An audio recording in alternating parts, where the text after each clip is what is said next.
Hollywood is full of actors who play the part of a warrior. They wear the costumes, learn a few flashy movements for the camera, and let digital editing do the heavy lifting. But true, visceral combat discipline cannot be faked. It is written in sweat, repetition, and sometimes unimaginable pain. In the late 1990s, just months before filming began on The Matrix, Keanu Reeves was facing a quiet nightmare. A severe neck injury was causing a two-level fusion of his cervical spine, slowly paralyzing his legs. He underwent urgent spinal surgery, and while most men would be resting in a hospital bed, Keanu stepped onto the training mats. With a neck brace still on, and unable to kick without losing balance, he began learning Kung Fu. He didn't just survive the physical trial, he redefined the physics of the modern action hero. To accommodate his spinal recovery, the legendary fight choreographer Yuen Wu-Ping had to adapt. Because Keanu could barely kick in the first Matrix film, his character Neo had to rely on devastating upper body punches, deflections, and close-quarters hand-to-hand combat. Instead of complain, Keanu adapted.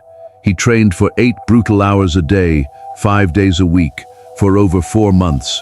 He repeated every block, every stance, and every punch, thousands of times, until it wasn't just choreography, it was muscle memory.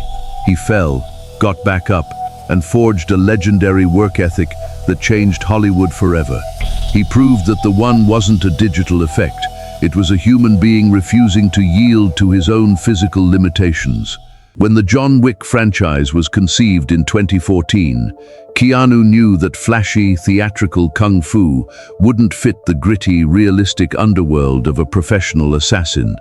John Wick needed to fight dirty, fast, and close. To achieve this, Keanu transitioned to the world of authentic grappling. He became a dedicated student of Judo and Brazilian Jiu-Jitsu, training directly under the world-renowned Machado brothers. He mastered the real-world physics of leverage, joint locks, and chokeholds. When you watch John Wick take down a massive opponent on screen using a classic hip throw, you are not watching a stunt double. You are watching a 60-year-old actor executing perfect judo technique that would easily neutralize a threat in a real street encounter. But his physical evolution didn't stop at grappling. To complete the blueprint of the ultimate hitman, Keanu revolutionized a new cinematic style: Gunfu, the seamless integration of martial arts, grappling with tactical firearm engagements. Keanu didn't want standard Hollywood gunplay. He sought out Taran Butler, a 23-time Southwest Pistol League champion.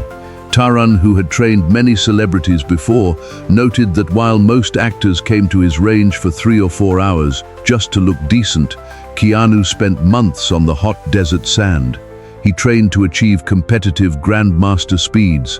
He learned how to quad-load a shotgun, blind clear malfunctions under pressure, and transition between weapons in fractions of a second. Keanu Reeves didn't just learn how to act with a weapon, he became one of the fastest, most proficient tactical shooters in Hollywood history. Decades into his legendary career, Keanu Reeves remains one of the most beloved figures in pop culture. But beneath his famous kindness and legendary humility lies a core of pure, unyielding steel. He is a martial artist in the truest sense of the word. He understands that combat is not about ego, flashy acrobatics, or looking tough. It is about discipline, respect, and the endless pursuit of mastery through pain and repetition. He took a broken neck and turned it into the foundation of a cinematic empire. If you respect the blood, the sweat, and the absolute commitment of this modern legend, hit that like button. Subscribe to Planet Earth to keep uncovering the real warriors behind the silver screen, and comment below which Keanu Reeves fight sequence is his absolute masterpiece. The dojo fight in The Matrix or the Arc de Triomphe shootout in John Wick 4? I am Planet Earth, and true discipline lasts forever.